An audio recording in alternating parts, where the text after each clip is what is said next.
Fala pessoal, vocês estão no canal Navegando a História e hoje nós vamos finalmente encerrar a história da França, ou seja, sua participação na Primeira Guerra Mundial, a França como ela era naquele contexto da Primeira Guerra Mundial, que tinha sido uma monarquia absolutista inicialmente, lá por volta do ano 800 até o ano 1700, e depois virou uma república, foi derrubada para virar um consulado, que virou um diretório, mas tudo isso aí dentro da república.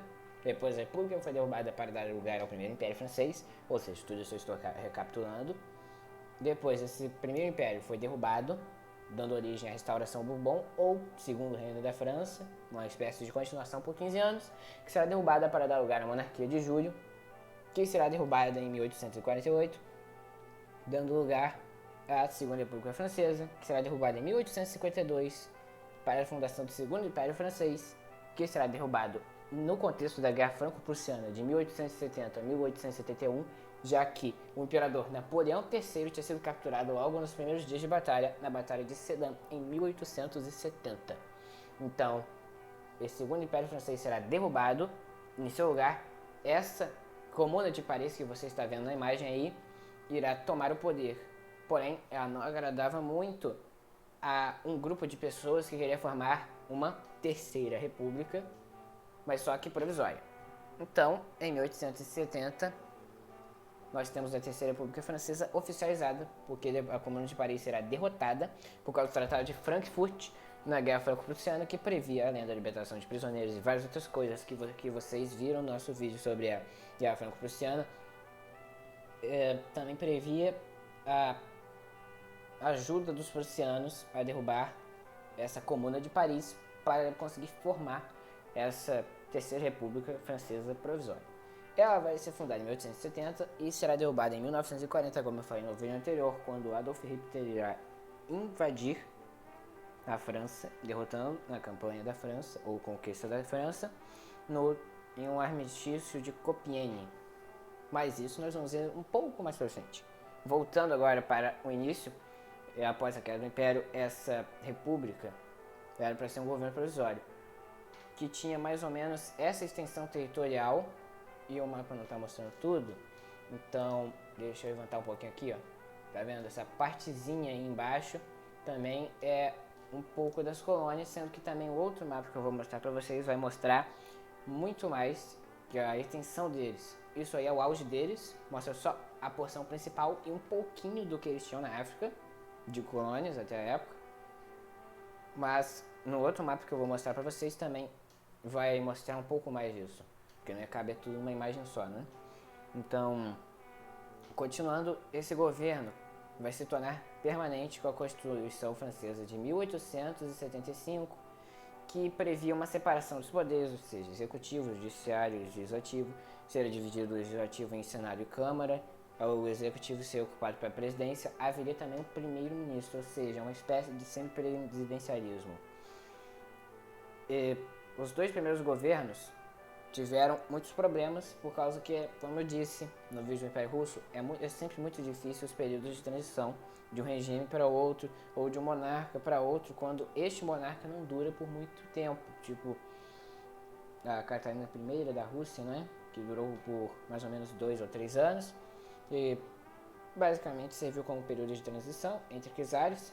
Porém, esses períodos de transição são muito importantes por causa que sem eles não haveria possibilidade de estabilidade dentro desses regimes. Ou seja, esses dois primeiros governos não conseguiram se focar muito em políticas externas ou reformas realmente grandes. Eles se focaram principalmente em estabilizar a república, a debater também o retorno da monarquia. Porém, esse assunto será depois deixado de lado, porque nos primeiros anos esses dois primeiros governos tiveram que lidar com esse debate, porém esse debate será extinto depois que fica claro que a população gostava do modelo de república. Então, nós temos também a separação entre igreja e Estado e um forte domínio do Partido Conservador até 1920, ou seja, o período entre guerras quando nós vamos ter um recuo conservador e um avanço progressista. Uma coisa também que vai ficar muito marcada nessa república, nessa terceira república francesa, será que com o decorrer dela, nós vamos ter uma alta polarização, ou seja, uma alta concentração de pessoas em dois polos, porque nós tínhamos três grandes partidos, que era o Republicanos Modérés, me perdoe o francês, ou Republicanos Moderados, que eram o centrão basicamente, o Alliance Démocratique, Aliança República Democrata de centro-direita, e os radicais socialistas de esquerda. Então, a partir de 1880, depois de finalmente essa discussão sobre monarquia se encerrar, a França vai começar a tentar uma diplomacia. Tanto que, em abril de 1904, eles vão fazer a Entente Cordiale, que é um monte de acordos entre a França e a Inglaterra, algo que não tinha acontecido fazia tempo. Não havia tentativas há muito tempo, desde a monarquia de julho de 1848, por aí, não havia essas tentativas de reaproximação com os ingleses. Porém, essa humilhação da França contra os prussianos acabou estimulando eles numa mentalidade: o inimigo do meu inimigo é o meu amigo. Então, a Prússia não se dava bem com a França, mas também não se dava bem com a Inglaterra. Então, os franceses se juntaram com os ingleses para derrubar a Prússia, que depois disso vai virar a Tríplice Entente, mas por enquanto é só a Entente Cordiale. Nós então temos a Primeira Guerra Mundial em 1904, quer dizer, em 1914, perdão. E esse aqui também é outro mapa que eu queria mostrar para vocês, abrindo um pequeno parênteses aqui, que é o Império Colonial Francês. Sim, recebi esse nome, porém alguns discordam desse nome. Mas enfim, o que importa é que tudo isso aí de azul claro que vocês estão vendo aí é o que era francês, aquela partir da África, sabe? E tinha alguns territórios, alguns poucos territórios que eram alemães, então interessava muito para os franceses recuperar Alsácia-Lorena e também tirar do poder do Império Alemão essas colônias na África. Então nós vamos ter a Primeira Guerra Mundial em 1914, depois daquela cascata de eventos por causa da paz armada, ou seja, todo mundo aliançado com todo mundo. Aí se um declara guerra a alguém, todo mundo acaba declarando guerra a todo mundo e começa então a Primeira Guerra Mundial, ou seja, assassinado aqui do que Francisco Ferdinando, a desculpa perfeita que a Áustria-Hungria tinha para declarar guerra à Sérvia, a Sérvia pede ajuda para a Rússia e assim sucessivamente até que se forma a Tríplice Aliança e a Tríplice Entente, ou Potências Centrais. Ou seja, Tríplice Aliança, Potências Centrais e Tríplice Entente. Então, nós temos a Primeira Guerra Mundial. Não vou falar da participação francesa aqui muito especificamente, por causa que isso vou deixar para o vídeo sobre a Primeira Guerra Mundial, né? Que eu também já falei um pouquinho da participação da França num vídeo do Império Alemão, que você já sabe, a Batalha de Verdun, 1916, que foi uma das maiores batalhas na frente ocidental, a corrida para o mar, o que inicialmente era franceses e ingleses contra os alemães e de vez em quando contra os austro-húngaros. Aí nós temos o plano Schlieffen, que é partir para cima da França para depois ir para cima da Rússia. Então, esse plano Schlieffen, obviamente, como eu disse, não vai dar certo. E no fim das contas, no saldo lá, a Entente vai vencer e nós vamos ter o Tratado de Versalhes. Porém, esse Tratado de Versalhes, ele teve muita discussão, por causa que os Estados Unidos e a Inglaterra só queriam, tudo bem, assinar uma paz, um armistício com a Alemanha, obviamente algumas indenizações, mas a França queria vingança, queria pesar das restrições em cima da Alemanha, queria garantir que a Alemanha nunca, jamais, em hipótese alguma, se recuperasse. Então a França imparcial consegue isso por causa daquela multa estratosférica que a Alemanha tinha que ir pagando, a ocupação, a restrição do calibre para mais ou menos 280 mm para encoraçados, o que era desprezível comparado aos 340, 380 mm que estava já começando na indústria naval. Mas enfim, mais para frente eles vão burlar isso, mas isso aí para deixar no vídeo para a Segunda Guerra Mundial. Mas continuando, a França também recuperar o Alsácia-Lorena, aquele território, lembra? Rico em minerais, carvão, industrialização, que eu falei no vídeo anterior. Então a França e a Entente apesar de tudo isso, vão sair muito abalados, por causa que inúmeras bombas, inúmeros projéteis, gastos estratosféricos, né, para conseguir essa guerra. Ambos estavam esgotados no fim da guerra, em 1919, só venceram por causa que os Estados Unidos entraram, não é? Que aí, sangue novo, num time já de velhos cansados, Inglaterra e França vão começar a perder essa sua importância no cenário geopolítico mundial. Os Estados Unidos vão entrar em cena por causa dos empréstimos, por causa das doações, por causa dos enfermeiros. Era basicamente a infraestrutura era dos Estados Unidos, enquanto a França e a Inglaterra se digladiavam, enquanto os Estados Unidos só jogaram as últimas bombas em cima dos alemães que já estavam esgotados com o fim da guerra. Porém, além dessa crise que estava se formando e se consolidando depois do fim da Primeira Guerra Mundial, nós vamos ter a crise de 29, que vocês sabem, o crash da bolsa, quinta-feira negra, não é? Quando a bolsa de valores despenca, isso reflete no mundo todo, que era uma bolha que tinha se formado. Nos Estados Unidos teve o New Deal para resolver isso.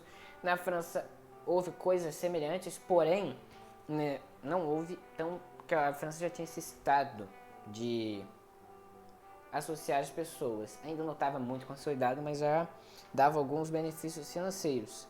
Porém, a França se recuperou já em 1930, na década de 1930 já começam a se reestabelecer. Tipo, eles obviamente sentem o baque da crise de 29, porém na década de 1930, ou seja, 1931, 32, 33, 34, 35, 36, 37, 38, 39, eles já vão se restabelecendo por causa principalmente da indústria e da manufatura deles, que era muito poderosa, estava se restabelecendo, se consolidando, que aqueceu a economia e garantiu que eles não caíssem muito, sentissem, obviamente, um estremecimento por causa da crise que abalou o mundo, porém já estavam se estabelecendo, não foi algo tão grande assim. A França vai se estabelecer e em 1938 os franceses e ingleses, já cansados de crises e de guerras, aderem à política de apaziguamento em relação às pretensões de Hitler. Ou seja, Hitler vai pedir um pedaço da Polônia, o corredor polonês, que tinha um pedaço de alemães lá do outro lado, enquanto a Polônia estava no meio. Aí acabava que dividia os alemães aqui de um lado e alemães do outro, partidos ao meio por causa da Polônia. Então ele pede esse corredor polonês para ele, porque tinha os germânicos. Tá bom, então ele foi lá e conseguiu. A França e a Inglaterra, que eram chefes basicamente da diplomacia na época, Liga das Nações, final da Primeira Guerra Mundial, não podemos ter mais uma segunda. Porém, essa política já passivamente é falha por causa que cada vez mais Hitler queria mais coisas, até que chegou um momento em que Hitler decidiu que não queria só o corredor polonês, que não queria só a Tchecoslováquia, que queria a Polônia inteira para ele e para a União Soviética. Então ele invade, e aí a França, percebendo que ela vai ser a próxima, declara guerra para a Alemanha nazista, mas só que no ano seguinte ela já vai perder com o armistício de Compiègne, que basicamente será o tapa de volta dos alemães nos franceses, porque o Tratado de Versalhes foi assinado nesse vagão de trem que vocês estão vendo na imagem aí. Então a França vai se render no mesmo vagão de trem em que foi assinado o Tratado de Versalhes. Então foi uma vingança alemã para cima dos franceses, porque os alemães obviamente sabiam que os franceses queriam acabar com eles com aquele Tratado de Versalhes e conseguiram, né? Conseguiram. Porém, a Alemanha conseguiu de alguma forma se restabelecer e agora derrotou a França fazendo esse acordo, esse armistício de Compiègne, dando golpe de volta, fazendo os franceses assinarem a sua humilhação no mesmo vagão em que foi assinada a humilhação da Alemanha. Então esse armistício de Compiègne vai estabelecer a França de Vichy. Então, só para eu matar a curiosidade de vocês, que eu sei que vocês estão querendo que eu fale lá dessa França de Vichy até lá na frente, até a queda, até mais ou menos aí a ascensão de Emmanuel Macron, não é? Então, em resumo, depois da França de Vichy, nós temos a guerra, invasão da Normandia em 1944, e os aliados vencem a guerra depois, com os tratados sendo assinados, não é? Então, o que acontece? Nós temos então a Quarta República Francesa, que vai dar mais ou menos aí de 1946 a 52, se não me falha a memória. Salvo engano, né?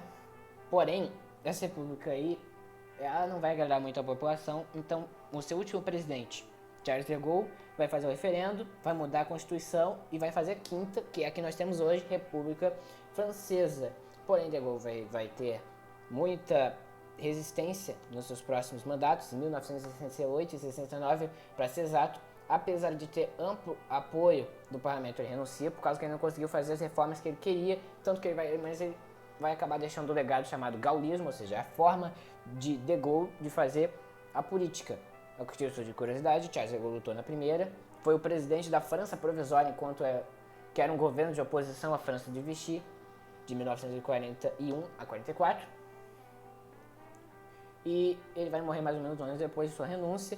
E a partir daí, a história vocês conhecem, a França vai ter votações, de presidentes, não é? Simone de Beauvoir, feminismo, houve o protesto lá da França, dos estudantes, não é? Até finalmente chegarmos na eleição de Emmanuel Macron e essa guerra que nós estamos vendo aí, a participação da França, da Inglaterra e da União Europeia em tudo isso, não é?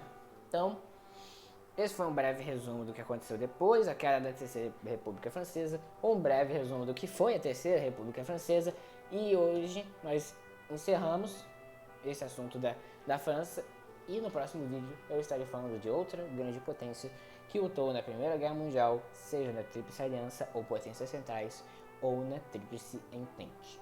Então, a gente se vê no próximo vídeo. Valeu, falou, tchau.